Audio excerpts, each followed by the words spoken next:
This is the FC Profession Series podcast, a monthly discussion of news relevant to the U.S. Army Finance Corps worldwide, abridged from the FC Profession Series webcast. Good morning, financial management and comptroller world. It's glad everybody was able to join. Appreciate you dialing in to this profession series where we want to talk about strengthening the profession. We really want to take a look at it from the enlisted perspective of what we're trying to do to strengthen our enlisted corps. We're really looking at it from a technical standpoint. I believe it's important that we expand what our enlisted soldiers are currently doing, and we actually build some new capabilities into what we're asking our enlisted soldiers to do. There's a couple things that we've recently done to try to get after strengthening a profession. One of them is we did a symposium here in DC on February 11th and 12th.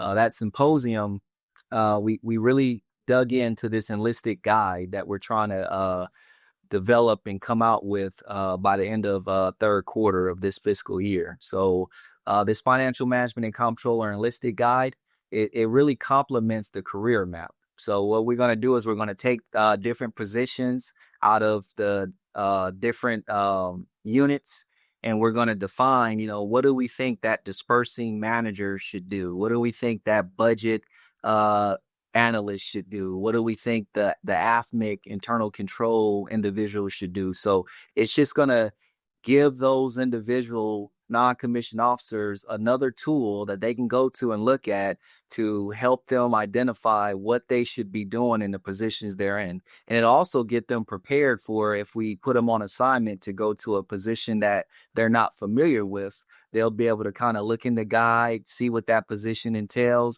and it'll break down more in depth what we expect them to be able to accomplish while they're in that position. Well, I'd just like to again start off by saying thank you very much for those opening remarks, Sergeant Major. And then, in reference to this enlisted guide that you've been working on with the rest of the team out across the enterprise, we appreciate that. But before we go over to the panel guests, I do want to ask you a question. If you can kind of just address, to the community, the overall community that's tuned in right now, and will probably be watching this later on as well. What was the driving force behind, this concept coming up from your perspective when you started thinking about, the enlisted guide as a whole? Well, the concept, actually, we created the Finance Senior Enlisted Integration Committee.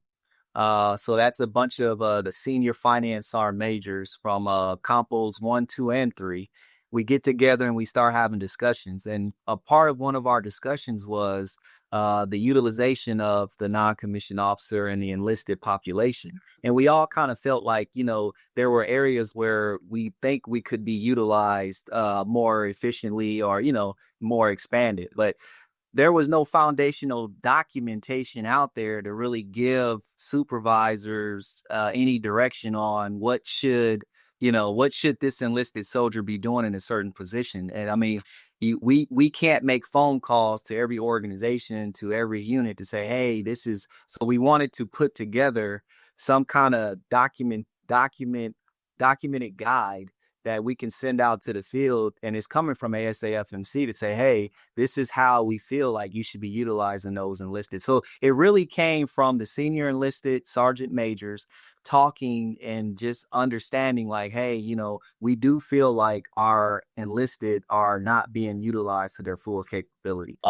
So folks, we actually have an esteemed panel with us today, and the great thing about this panel is that it is across all compos.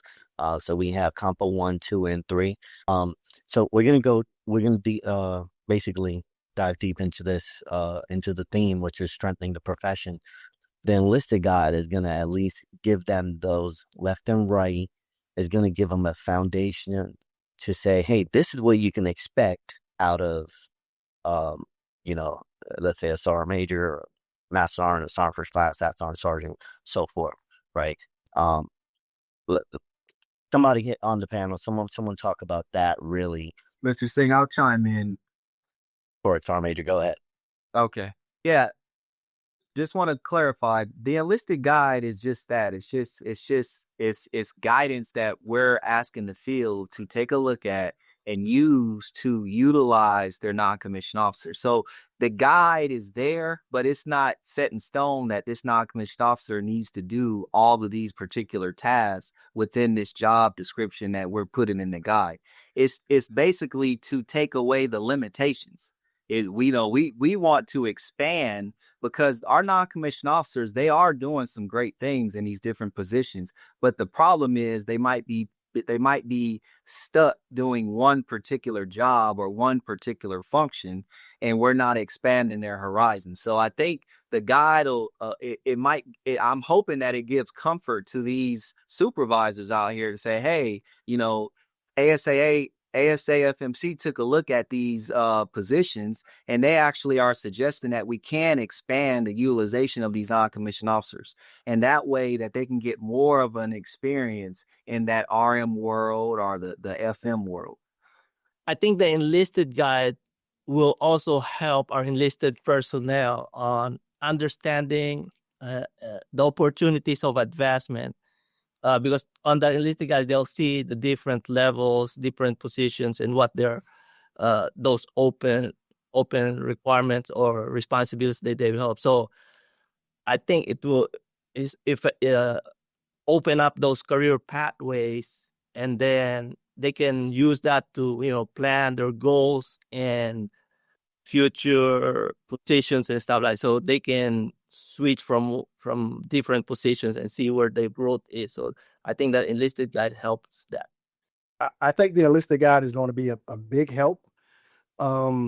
If you break it down and you look into our formations right now, right? And I'll use the battalions as an example. The experience, a lot of the experience is missing, right? For whatever reason, those hardened NCOs and officers that we grew up with may not be in the battalions in full force, right? And also another part that this enlisted guy is going to help with as well is that a lot of the NCOs that we get into the Corps now are reclasses. So you have staff sergeants that are looked at as by their rank, and they come into a finance unit. And if I look at somebody and I see a staff sergeant, well, okay, I expect you to be able to do a DA or a DN. Well, in reality, they pretty much got the same training that Private Fuzzy got in AIT. So they're not there yet. So again, this enlisted guide, it is going to help. I think it's going to help tremendously. It basically just to lay out the expectations and for the civilians as well as the soldiers coming into Finance Corps. If I may, Yeah, of course. just to bridge off of what Sergeant Major Cropper said, and that is absolutely correct. The NCOs we had in the past that the salty, crusty types that knew everything, were seasoned in finance and everything else, Army. A lot of them have gone. A lot of them have retired. A lot of them have moved on. So many of the folks coming in, especially in Compo 3, brand new. And many of those we've actually moved up quite quickly. So what does that leave us? That leaves us with some challenges. And the NCO guide is a tool and a framework which we can use to get ourselves back to the basics, to be able to align our evaluations and our counseling, and to be able to define what the roles are that we need to employ, especially when we're working with people who don't put on the suit every day and have to reassess and relearn and revisit what we do in finance in the Army. In terms of speaking to reclass, because I have seen that a lot as well, but that's where we have to take a little bit more time in encouraging development, as far as like maybe they have to take some more certification classes or financial management training, or just more mentoring to help them get to where they need to be so they can be more specialized. And that's where a guide will come in and help. If you know that you're E6 and it's going to outline the duties and responsibilities of what you're supposed to be doing and where you're supposed to be headed. And once they understand that and take that in consideration, I think that that guide will assist with that. So, I think just a little bit of more creativity of how we can get those soldiers. And I'm sorry, I say soldiers, yeah, but yeah, we just gotta be a little bit more creative in helping them get more specialized in their skills. There's a lot of times when a position will be advertised, either it's an ADOS or in an AGR position, and folks will come on without the experience, and or they'll be working for a senior official who expects them to kind of be able to do certain actions that are finance that could either be on the budget realm on GFIPS or our pay, but unfortunately the service member is not trained up on that, and then there's issues, right? So I've seen it firsthand where they've put in soldiers in a position, and now the expectation is, okay, well, we need you to do this, but you're asking for your ask actually doesn't have to match with the service member that's actually in that grade. Sergeant Dave, Sergeant Major Ellis, do you want to chime in on that? I think you guys probably know exactly what I'm talking about. Yes, I know exactly what you're talking about. Because for Compo 2, we normally train mostly on FinOps, financial operations, and that's where we mostly get our training. But then, like you stated, if we come to the headquarters building or just anywhere else to a battalion, we're expected to understand and know resource management, financial management. So that's where you have to take accountability for yourself, maybe to dig in a little bit and try to learn more what you can learn. And I know that Sister Madison mentioned cross training, but somebody in there and that you work with, they know the answer. So you're just gonna have to go to them and try to again, like I stated earlier, get developed. Unfortunately, at that level, you should already know, but at the same time, you're in that position, so you just got to do what you got to do to get the job done. Yeah, absolutely correct. We don't in the Compo 2, Compo 3 realm, we don't have time to train on a lot of the systems that go with resource management and, many of the operational contract support key tasks. We do have some people that are blessed to take assignments where they are able to bring themselves up to speed and become experts in those fields. But by and large, for regular drills and annual training, there's just not enough time to do it. So what we rely on is the experience domain to assist us with, with having enough of those subject matter experts. And then, of course, when we have new individuals that come into assignments, such as the one that I occupied in Riyadh with security assistance, we put them on the rack and we give them some tools and we say go, and we give them all the help and support that they can get and see how quickly they can start with basic tasks and move themselves up to more complex tasks. And it's kind of what we're used to in the Guard and Reserve, is really just getting up to speed quickly, because that's the nature of the beast. That's what we've got to do. I guess as we talk to an enlisted guide specific, are there going to be trainings and expectations that are going to be outlined in the enlisted guide that will, set that individual for the future? The reason I bring that personally is because sometimes, at least from my perspective, the training that I've noticed, like they'll be like, hey, and it'll be on the career map, and I'll say, oh, if you're in this grade or this grade, go get this training, right? Because it looks good for, let's say, the board. My issue though, and I've seen it firsthand, is I get someone, they got the training, but they got the training 3 years ago. And the best way we learn is OJT, right? Versus just getting a certificate. So how do we kind of get that challenge over so that when they do receive that training, which is usually good training, could be either Syracuse or USC or wherever it is, how does that training kind of cross over so that it can actually be functioning versus just, store something I look.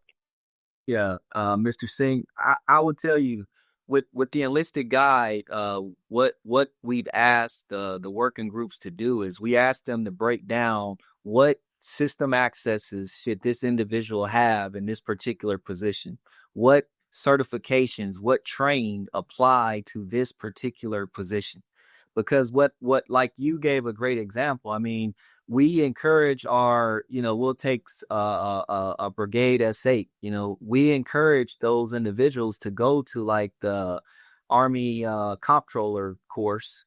But I mean, at that level, if they're talking about like Army level comptrollership, is it really helping them down at the brigade level? So we're focusing on the training and the courses that we're saying that you should have for that individual job to make it more reflective of what you're going to be doing at that level. Now, not saying that you can't go to those other courses, but the guide is really focusing on what courses can we get the bang for our buck. If we only had 3 or 4 courses we can send you to, these are the 3 or 4 courses that we suggest you go to that will directly relate to what we're asking you to do in that job, just that job that you're currently serving in.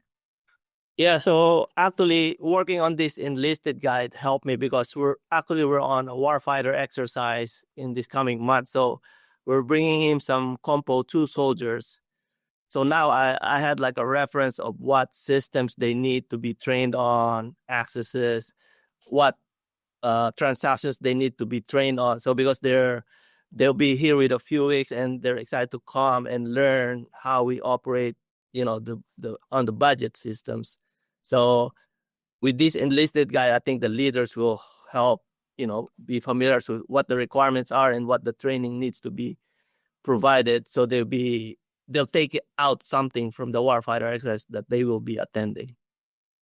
All right, I just want to say I appreciate the panel members for being a part of this. I think it was very informative, and hopefully the listeners out there got something out of it. I would tell you the enlisted guide is going to be a working document. So we're not capturing every single enlisted position in every organization on the first cut. We just picked a few, and then we're going to put that out, and then we're going to update it, and we're going to keep getting it to where we needed to get it. So it won't be all inclusive on version 1. This is going to be updated yearly or at least biannually.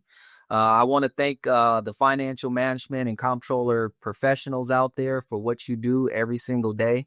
And I just want to let you know, we're trying to strengthen our profession, and we're trying to do it all as one Army. So Compo 1, 2, and 3, we're going to continue to work together and continue to get after the challenges that we're faced with. So I appreciate the time, and thank you for tuning in. Thank you very much. So again, to the panel members and Sergeant Major Anderson, on behalf of the ASA-FMC, the schoolhouse, and USAFMCOM, thank you very much for taking time out of your busy schedules and giving us this segment. To the audience members, again, thank you for tuning in. Again, we appreciate you supporting the Profession Series. This is a monthly occurrence. So with that being said, we hope you all have a great week to support and serve. Take care. If you would like to see the full-length video of this presentation, simply follow the Divids link in the description.